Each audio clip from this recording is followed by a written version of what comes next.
Hopefully you can see the spar is about 3 or 4 mil clearance to the front of the EDF. That's why I'm personally recommending that X-Fly Galaxy X5, I think it is, 50 mil EDF, just because I know it fits. If you know for sure that another brand of EDF isn't any longer, by all means go ahead and use it. I'm not claiming this is the best one on the planet.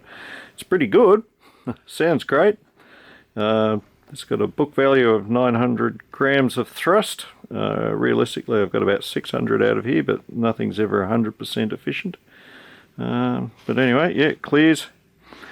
That lug on the other side is bigger than it was in the original, so hopefully you won't need to glue it in there. You can if you want to, but it just means your wings don't come off as easily, the outer wings.